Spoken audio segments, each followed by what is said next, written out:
Yoruba Nation nígbà kẹ́nikẹ́ni ó da ìrìn àjò wa rú o, òun ló fà á tẹ́ ẹ ṣe rí tí Koiki ń kó ìgbálẹ̀ bo Dupe Onitiri ní mẹ́sàn-án mẹ́wàá tó tún béèrè pé ṣé kóun ń nà á sí nítorí ṣe ló lọ ń parọ́ fáwọn èèyàn pé àwọn ti gba Yoruba Nation látọ̀dọ̀ United Nations irú rọ́bà tàǹbàtà wò lélẹ̀ Ọlọ́run kó má gbà wá o. Ara àwọn nǹkan tí ò tí ì jẹ́ kí Yoruba Nation ó dúró déédéé rèé o, àwọn irọ́ tí ń dà lúrú rèé o. Eléyìí ti wá hàn dájú pé lára ìṣòro ìtẹ̀síwájú Yoruba Nation ni bí àwọn kan ẹbí Dupe Onitiri yìí ṣe lọ ń parọ́ báwọn ti gba Yoruba Nation láì fi tàwọn olórí Yoruba Nation ṣe.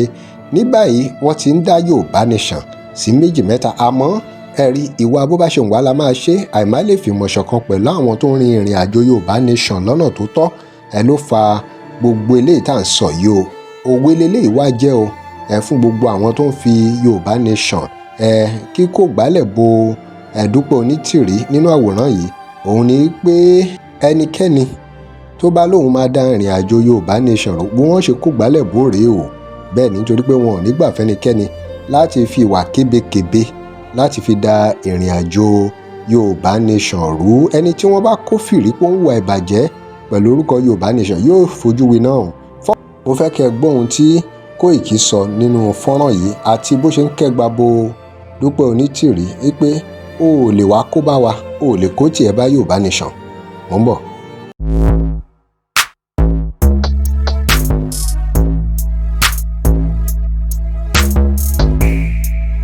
Welcome to crossblog X TV. Remember to like, share and follow us. Dupe Onitiri àti àwọn tó kù tán fẹ́ dá ìrìn àjò Yoruba Nation rú ẹ lọ sinmi àgbàjà nítorí Yoruba Nation àti Koiki àtàwọn tó kù tí wọ́n rìn ìrìn àjò Yoruba Nation gẹ́gẹ́ bí wọ́n ti làálẹ̀ wọn ò ní gbà fún yín o. Ẹni tó bá gbìyànjú láti tún lọ dá Yoruba Nation tiẹ̀ lẹ̀ tó wá di pé Yoruba Nation ti fẹ́ máa pé méjì, ó ti fẹ́ máa pé mẹ́ta, ìpínyà ti fẹ́ máa wà lọ́tún lọ́sì, ó di dandan kan fojú winá. ẹ jẹ́ ń gbé flag Yoruba Nation kúrò. Ó yá olórí burúkú mà ìgbálẹ̀ ló máa jẹ lẹ́nu, ìgbálẹ̀ ló máa jẹ. Stop lying, gẹ́gẹ́gẹ́gẹ́ tó bá tún jáde tó bá tún jáde tó bá tún sọ anything ṣé APC lọ́rùn ẹ wá ṣé PDP lọ́rùn ẹ wá olóṣì woman ẹgbá ló máa jẹ. Ṣé kí n nà sí tẹ bá ti ní kí n nà sí máa nà sí, ṣé kí n túbọ̀ nà ẹ ní yes, tẹ bá fẹ́ kí n nà sí ẹ sọ pé yes, ẹ dá mi lóhùn náà. Tẹ bá fẹ́ kí n nà Dúpẹ́ sí ẹ sọ pé yes. Ó yá olóṣì ẹ jẹ́ tí àwọn ìjọba yẹn tí wá sẹ́gbẹ̀ẹ́ báyìí tí wọ́n bá ti ń sọ̀rọ̀ ṣé máa sọ fáwọn èèyàn kò ti gba country mọ́, kò sí nǹkan tó jẹ́ ní United Nations tó fún ẹni fẹ́mi. Ṣé máa parọ́ fáwọn ọmọ Yorùbá mọ́ kò ti gba country? Irọ́ ló ń gbọ́ lórí burúkú. Ṣé máa parọ́ fáwọn èèyàn? Ṣé máa parọ́? Má tún parọ́ fáwọn èèyàn mọ́. Tó bá tún jáde lọ́dọ̀ ìjìnlẹ̀ àti iṣẹ́ ẹ̀kọ́ rí bẹ́ẹ̀, máa tún wá nù ẹ́ dáadáa. Mo máa nù ẹ́ fàya ni, pépà ìgbọ́dọ̀ fà gẹ́gẹ́gẹ́gẹ́ dúró a máa lè dáadáa. Olùṣèwò mà ọ̀rọ̀ ká máa parọ́ ó máa jẹ balẹ̀ àti gba Yoruba Nation. ẹ tó bá fẹ́ pè studio number ni o, ẹ má pè ní ọ̀dà number. ìṣẹ̀ṣẹ̀ bẹ̀rẹ̀ lẹ́ni 4 months ago náà ní Koiki Media jáde lórí Twitter láti sọ láti ṣe live lórí ọ̀rọ̀ Dupe Onitiri náà. àwọn kan ò fẹ́ gbé wọn lọ sí court, èmi fẹ́ kó gbé mi lọ sí court.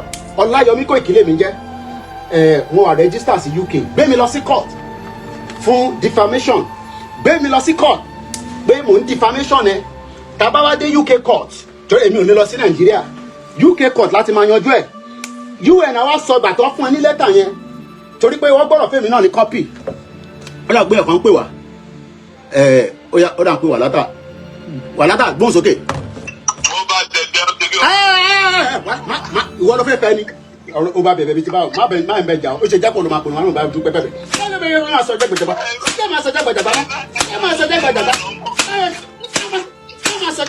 láyé ẹni mo sọ.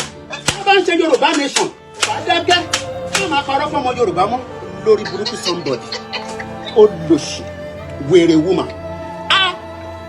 Wàlátà tí wọ́n bá bẹ̀rẹ̀ wàlátà máa jẹ gbà ó ní wá sínú ilé ìmọ̀ màá rìpọ́tẹ̀ ọ mọ̀ pé ọ̀nà olórí ẹbí olórí burúkú woman olóṣì woman. Abẹ́ ìgbọ́n tó ń sọ jáde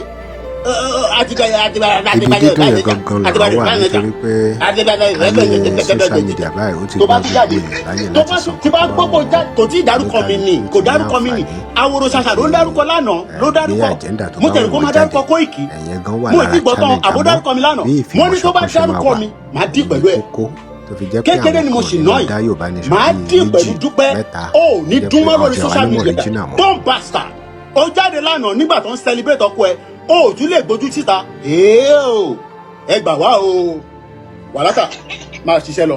ó ti di yèyé dára nìyẹn o. yèyé dára gbọ́dọ̀ wà Dúpẹ́ tún jáde lánàá kó máa tún gbójú síta mo máa rí ó yá wàhálà máa lọ wọ́n máa ṣiṣẹ́ lọ jẹ́kẹ́ lómi pè wọlé jẹ́ ìná lẹ́ẹ̀kan sí wàhálà tó wà lọ ń bẹ̀ẹ̀ ní sá